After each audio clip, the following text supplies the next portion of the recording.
ठीक है, बंदूक दिखाई दे रही है भगवा झंडे के साथ। राकेश त्रिपाठी जी कैसे डिफेंड करेंगे इसको? और कीर्ति आजाद जी का दावा है, हालांकि ये फुटेज उनके पास की है, मैं जी न्यूज इसकी पुष्टि नहीं करता। मैं सिर्फ इतना डिस्क्लेमर चला दूं कि कीर्ति जी जो बात कह रहे हैं, राकेश जी कह रहे हैं, ये उनके खुद के विचार हैं। मुझे कोर्ट में ले चलिए। सर कोर्ट में तो मैं भी जाऊंगा ना आपके पहले, इसीलिए मैं पहले बोल देता हूँ। राकेश त्रिपाठी जी। देखिए, कीर्ति आजाद जी ने निजी तौर पर कुछ बातें कही हैं कि मैं पिता का उम्र का हूं और इसलिए 2 रुपए के आधार पर आकर काम करते हैं। मुझे नहीं मालूम है कि इनको क्या पेमेंट मिलती है टीएमसी से, इसलिए मैं इसको लेकर के कोई टिप्पणी नहीं करना चाहता। लेकिन मुझे बहुत पीड़ा हुई है इस बात से, कीर्ति आजाद जी, बहुत पीड़ा हुई है कि आप स्वयं एक हिंदू होकर के रामनवमी के जुलूस पर पथराव को जस्टिफाई करने के लिए तरह तरह की कुतर्क गढ़ने का काम कर रहे हैं। मैं सवाल पूछ रहा हूं आपसे, क्या पश्चिम बंगाल में टीएमसी की सरकार नहीं है? क्या पश्चिम बंगाल की टीएमसी सरकार के अंतर्गत चलने वाली क्या दीपक रोको, मैंने ऐसा नहीं कहा। दिया उनको भी बोले। दीपक एंकर और रोको गलत बात बोल रहा है, मैंने कहा नहीं है। मैंने कहा मैं जस्टिफाई नहीं करता हूं। रोको भैया दीपक, या एक तरफ पक्षा काम करोगे दीपक? जब वो टोक रहे थे मैंने रोका, आप भी ना टोकिए, उनको अपनी बात कहने दीजिए प्लीज। अरे तो आपने टोकना चाहिए ना, क्योंकि वो बहुत बात बोल रहे हैं जो मैंने कही नहीं। वाला मामला है कीर्ति आजाद जी। मैंने पत्थर मारने को भी गलत कहा और उकसाने को भी गलत, बंदूक दिखाने को भी गलत कहा। रोको भैया, एंकर हो, रोको, गलत स्टेटमेंट दे रहा है। या ये चाहते हो कि गलत स्टेटमेंट देते रहे? तुम भी इनके समर्थक हो गए क्या भैया? आप स्वीकार करिए कीर्ति आजाद जी कि ममता दीदी, रोको भैया, रोको।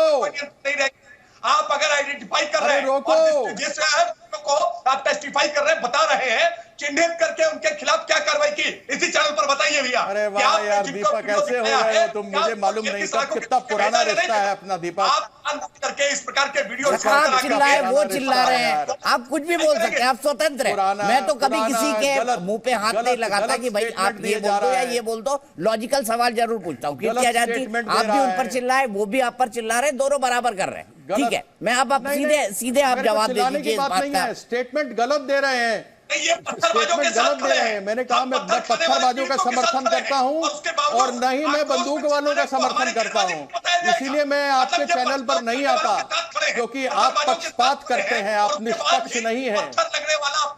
बड़ी शर्म की बात है, बहुत ज्यादा। अच्छा कीर्ति जी, एक सवाल पूछना चाहता हूँ। कीर्ति जी, अगर आपकी अनुमति है तो एक सवाल पूछ सकता हूँ कीर्ति जी? अच्छा, अवश्य, मैं आपका जवाब देने के लिए खड़ा हूं, लेकिन कोई मेरे बारे में गलत बयानी करे तो मैं वो सुनने के लिए तैयार नहीं हूं। ठीक है, ये आज की तस्वीरें हैं, ये आज की तस्वीरें हैं। इसमें कई सारे लोग टोपी पहने हुए हैं, धोती और लुंगी पहने हुए हैं और बिना रोक टोक के पुलिस के सामने पत्थर चलाए जा रहे हैं। ये हावड़ा की तस्वीर है, आज ही की तस्वीर है। मैं इसकी तस्दीक करता हूं, जी न्यूज के खुद के कैमरे से ली हुई फुटेज है। अब आप बताइए ये लोग कौन है? आप खड़े उस तरफ है, दूसरी तरफ जो खड़े हुए हैं उनके बारे में आप नहीं बात करेंगे? दूसरी तरफ तो पुलिस है कीर्ति भाई, और कुछ नहीं है, सब टीवी चैनल लाइव दिखा रहे हैं। यह ट्रेंड बन चुका है, यह ट्रेंड बन चुका है, यह ट्रेंड बन चुका है। हिंदू मुसलमान दिखाओ, अपनी टीआरपी बढ़ाओ, देश के अंदर दंगे करवाओ, एक पार्टी का समर्थन करवाओ, उसको जितवाओ। क्या इस प्रकार से देश को चलाना चाहिए? और मैंने जब यह बात कहा कि ना मैं पत्थर फेंकने वालों का समर्थन करता हूं और न ही तमंचा और बंदूक लेकर घूमने वालों का समर्थन करता हूं, तो मेरे ऊपर यह गलत टिप्पणी क्यों की जा रही है कि मैं पत्थर वालों का समर्थन करता हूं? मैं रामनवमी के दिन सौहार्द चाहता हूं। किसी पक्ष की तरफ से भी कोई गलत किसी को उकसाना या पत्थर मारना उचित नहीं है। ठीक है, उकसाना उचित नहीं है। मैं सीधे नायर साहब के पास चलूंगा। नायर साहब विश्व हिंदू परिषद के नेता है। नायर साहब, आपसे जानना चाहूंगा, मैं जानता हूं कि ये जुलूस जो है आपसे जुड़ा हुआ था, 40 संगठन जिसमें शामिल थे, आपका भी था। बंदूक दिखाई कीर्ति आजाद ने, दावा किया कि उसी प्रोसेशन की है और यह भी दावा किया कि उकसाया गया इसलिए पत्थर बरसे। हालांकि वो दोनों को जायज नहीं मानते। देखिए दीपक जी, एक कहावत है ना, नया नया मुल्ला जोर से अजान देता है। कीर्ति आजाद जी अब तक तो बीजेपी में थे, अभी ममता जी की भाषा बोल रहे हैं और तुष्टीकरण की राजनीति में पूरी तरह से मुलव्वस हो चुके हैं। देखिए राम जी की शोभा यात्रा सदियों से निकल रही है, ये अभी से नहीं निकल रही है। मैं केरल का रहने वाला हूँ, मेरे गांव में राम जी का मंदिर 1000 साल पुराना है और वहां पे भी रामोत्सव होता है और अपने हमारी तरीके से होता है। मैं कल मुंबई में यहाँ था, ये पत्थरबाजी का सिलसिला कई वर्षों से चल रहा है। कल मुंबई में मालवनी में मैं स्वयं था, बिना उकसाए मस्जिदों से, अवैध मस्जिदों से पत्थर फेंके जा रहे हैं। प्रॉब्लम यह है कि इस प्रकार के जो राजनेता हैं जो तुष्टीकरण की राजनीति करते हैं, वोट बैंक की राजनीति कर रहे हैं, वो इस प्रकार से कहीं ना कहीं प्रत्यक्ष रूप से परोक्ष रूप से इस प्रकार से जिहादी आतंकियों को प्रेरित करते हैं। ये बिल्कुल ये बोल रहे हैं, एक शोभा यात्रा निकलती है, हजारों की संख्या में लोग आते हैं, यही प्लांट करते हैं। अगर ये हथियार लेके भी कोई आया होगा तो इन्हीं लोगों ने प्लांट किया होगा। हिंदू बिल्कुल ऐसा काम करता नहीं है और ना कभी करेगा। ये लोग केवल और केवल तुष्टीकरण की राजनीति के अंतर्गत इस प्रकार के लोगों को प्लांट करके दिखाते हैं, वीडियो बनाते हैं और पत्थर मारने वालों को, जिहादी तत्वों को ये पनाह देते हैं और उनका समर्थन करते हैं और केवल इसके पीछे वोट बैंक की राजनीति है। पर अब ये लोग जान चुके हैं, अब इनका कच्चा चिट्ठा खुल चुका है, बंगाल की जनता जाग चुकी है, अब इनका कुछ होने वाला नहीं है। ठीक है, सीधे कीर्ति आजाद जी, आप पर आरोप है ये जो कुछ हो रहा है सिर्फ वोट के लिए हो रहा है, अल्पसंख्यक वोटों के लिए, टू बी प्रिसाइज, यही बीजेपी और वीएचपी आरोप लगाती है आप पर। वही तो मैं भी जानना चाहता हूं कि क्या केवल बंगाल में हो रहा है?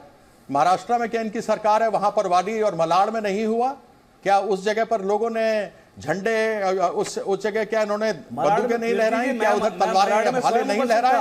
क्या मलाड में मैं उपस्थित था कीर्ति जी, और वहां पर भी ऐसा ही हुआ। और ये वहां पर भी विधायक जो है मुसलमान है, श्रीराज भैया, वहां पर भी ये सब श्रीराज भैया, मैं आपके बीच श्रीराज जी उनको बात कंप्लीट करने दीजिए ना प्लीज, एक एक करके बोले और मैं चाहूंगा छोटा बोले, जल्दी एक दूसरे के जवाब होंगे, हमारे पास ज्यादा गेस्ट भी नहीं है, आराम से अपनी बात करिएगा। कीर्ति आजाद जी, मैंने मुंबई के भी गेस्ट बुलाए हैं, उनसे भी मैं सवाल पूछूंगा मुंबई के बारे में। अवश्य दीपक जी, ऐसा है कि दोनों पक्षों के वीडियो वायरल हुए पड़े हैं पूरे सोशल मीडिया पर, जहां पर रामनवमी के जुलूस वाले मिलकर के पत्थर ईंटें फेंक रहे हैं, बंदूकें और तमंचे लहरा रहे हैं और तलवारों को लहरा रहे हैं, वहीं दूसरी ओर जो आप दिखा रहे हैं ये हो रहा है। तो यह केवल आप बंगाल में कहीं हो रहा है ये नहीं है, यह पूरे देश भर के अंदर 100 जगह पर ऐसे दंगे हुए हैं, जिसमें से 8 भाजपा द्वारा शासित सरकारें हैं। कर्नाटक के अंदर यह हुआ है, महाराष्ट्र के अंदर हुआ है, हरियाणा में हुआ है, यूपी के कुछ क्षेत्रों में हुआ है, लेकिन उसको नहीं दिखाया जा रहा। केवल दिखाया बंगाल को जाया जा रहा है और उसमें बदनाम करने का प्रयास किया जा रहा है। जबकि एक बार मैं फिर कह देना चाहता हूं कि किसी को उकसाना उचित नहीं है, पत्थर मारना उसके बदले में वह भी उचित नहीं है। ठीक है, मैंने आपसे एक सवाल पूछा, आपने कहा कि कोई अगर गला काट देता, कोई तलवार चला देता, कोई बंदूक चला देता, कोई फायरिंग कर देता, क्या ऐसा कुछ हुआ था प्रोसेशन में, शोभा यात्रा में?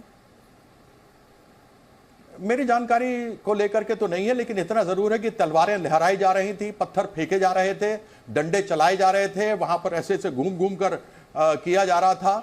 तो वो सारी चीजें वीडियो पे मैंने आपको दिखाई है, जो लोग नाच रहे हैं तमंचा लेकर या कुछ करके, यह उकसाना ही होता है। कोई जरूरी नहीं कि तलवार चलाना ही जरूरी है या गोली चलाना है, इसको ही उकसाना कहते हैं। और जब आप किसी को उकसाइए, मैं और आप सामने बैठे हो, छोड़ दीजिए ना, हम किसी धर्म के, हम दोनों तो हिंदू हैं, मान लीजिए कि आप मुझे उकसा दें या मैं आपको उकसा दूं, तो किसी के साथ भी कुछ भी हो सकता है। अच्छा, एक चीज और जानना चाहता था मैं, खैर राकेश त्रिपाठी जवाब देते हैं, उसके बाद में उनके पास जाऊंगा। राकेश त्रिपाठी जी जवाब दीजिए, कह रहे हैं उकसाना भी गलत है, पत्थरबाजी भी गलत है, यही कहा ना कीर्ति जी? मैं गलत तो नहीं कोट कर रहा हूं आपको, यही कहा ना? हाँ ठीक है। जी न्यूज़।